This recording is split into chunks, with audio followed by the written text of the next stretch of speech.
Bueno, hermanos, buenas noches. A mí el modelo eclesiológico que me tocó fue el del Evangelio de la Prosperidad y Movimiento Apostólico. Y para poder hablar de este Evangelio de la Prosperidad y este movimiento, tenemos que irnos hacia los neopentecostales o también conocidos como carismáticos por el uso de los dones.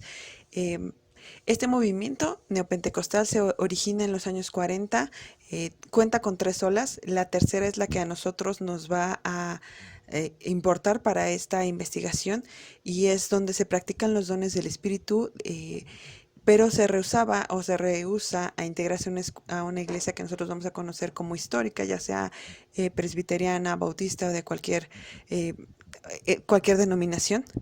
Y el término neopentecostalismo se refiere o se usa para diferenciar a los pentecostales de este nuevo movimiento que deriva de los mismos. Ellos tienen prácticas muy marcadas en la presencia de los dones, como lo que es el uso de lenguas, la sanidad y el bautismo del Espíritu Santo. También vamos a encontrar que uno de sus elementos distintivos de este movimiento es la práctica financiera empresarial sobre la cual se va a basar la teología de la prosperidad. Se comercializa como un bien o servicio lo que es la liturgia y se usan prácticas de marketing religioso, es decir, se les entrega lo que el cliente pida. El cliente es el que va marcando la pauta, entonces se colocan elementos que a la vista son bastante vistosos. eh, Son iglesias sumamente grandes para ser manejadas o que su membresía es de gente de escasos recursos. También dan un nuevo significado a lo que es la riqueza, el consumo y el trabajo. Ya no son consideradas como cosas terrenales que van a desviar la fe o son un obstáculo, sino como las evidencias de la bendición de Dios. Esto va a cambiar ya que se tenía la idea o se va a tener la idea de que Jesús es pobre y todos estos nuevos pastores neopentecostales o teología o evangelio de la prosperidad van a decirte que no necesariamente que Jesús no es pobre, que Jesús no quiere que lo seamos y este recurso monetario es el que se usa como un medio de intercambio de favores divinos.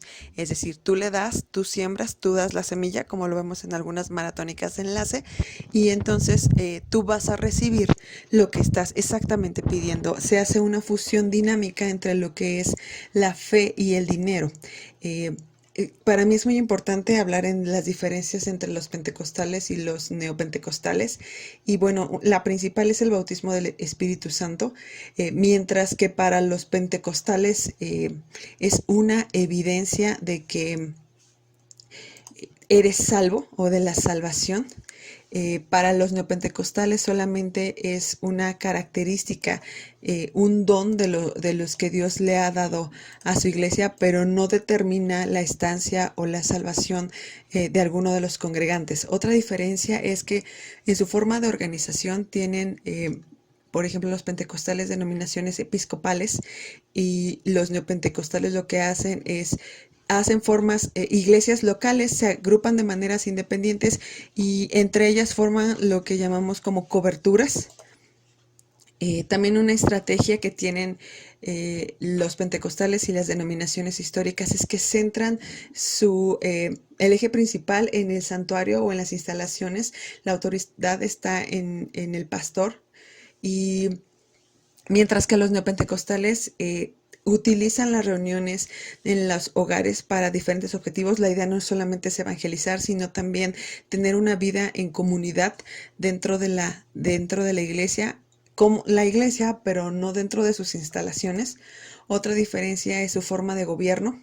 Mientras que los pentecostales tienen un gobierno episcopal, los neopentecostales tienen un gobierno apostólico, es decir, la autoridad la tiene un apóstol, un ungido por el poder de Dios.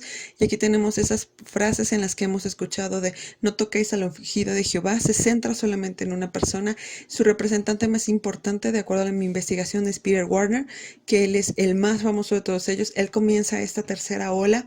Él considera que los pastores anuncian lo que el Espíritu dice a la iglesia y a la iglesia local, pero los apóstoles van a anunciar lo que el Espíritu le dice a la iglesia en general.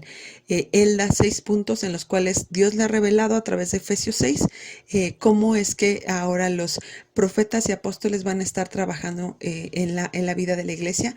Otro de sus representantes de la teología de la prosperidad es Kenneth Copeland.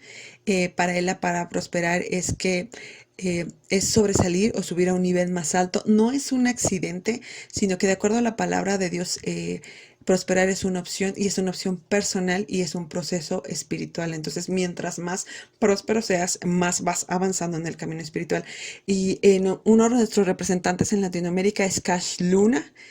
O uno de los representantes es Cash Luna. Su nombre verdadero es Carlos Enrique Luna Arango y él, según su página de internet, dice que él antes trabajaba exitosamente sus negocios hasta que Dios los llama y funda en 1994 la iglesia Casa de Dios. Y para él la prosperidad está vinculada con el alma, la personalidad, la inteligencia y nuestras emociones, que esas deben ser dominadas para que de alguna manera tú salgas más bendecido cuando tú das, cuando tú te preocupas por otros y cuando tú controlas ciertas características de tu persona.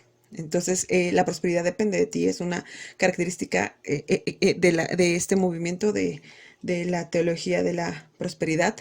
Una de las algunas características principales que yo encontré es hacen guerra espiritual, cartografías de demonios, las confesiones positivas, las sanidades divinas, la incursión en la política, impulsan el pastorado femenino, tienen cultos emocionales, incluso hacen uso de la magia o realizan sincretismo, conjugan ciertas cosas mágicas con ciertas cosas bíblicas, profesan una fe de emprendedurismo, es decir, tú necesitas seguir trabajando, la pobreza solamente es resultado de tu desidia, de la pereza que tú tienes, de que hace falta carácter.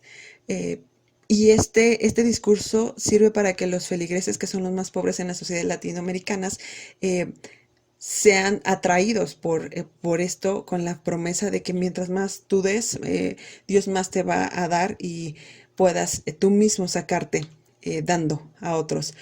Tienen una idea personificada del mal, es decir, que si tú tienes desempleo, estás en el alcoholismo, es un demonio. También tienen un fuerte acento en la música, así es como los logran atraer a los jóvenes que no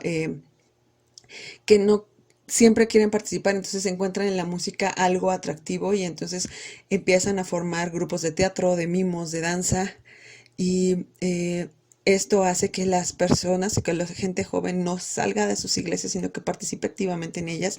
Y bueno, con esta investigación yo pude ver que por lo menos yo tengo algunas aportaciones que pueden servirme la primera de ellas es no olvidar el uso de los dones y la presencia del Espíritu Santo. Creo que hemos dejado muy de lado el actuar del Espíritu Santo, lo hemos dado por sentado, pero no hablamos mucho de él, no cantamos mucho de él y no oramos pidiendo que cosas o orando por él. Normalmente nuestras oraciones son al Padre y al Hijo. Lo siguiente es la participación de las mujeres de manera más activa en la iglesia. Tenemos este discurso de si las mujeres ocupan o no puestos de liderazgo, pero las mujeres han trabajado siempre de manera muy activa. La gran cantidad dentro de todos sus congregantes más son mujeres, entonces las mujeres tienen creo que mucho que aportar. Lo siguiente es la participación de los jóvenes en diferentes actividades. Para algunas iglesias, los jóvenes no son más que fuerza de trabajo, entonces ellos también tienen mucho que dar para ser tomados en cuenta y para ser tomados sus ideas en consideración y poderlas llevar a cabo. Y también es esta parte de las emociones que no son malas. Dios las colocó ahí, pero sí las hemos satanizado o las hemos dejado a un lado porque no queremos parecer demasiado emocionales, pero creo que con responsabilidad podemos trabajar con ellas. Y bueno, les dejo al final el enlace. Algunos enlaces que usé, no son todos, pero espero que les sirvan. Dios les bendiga y muy buenas noches.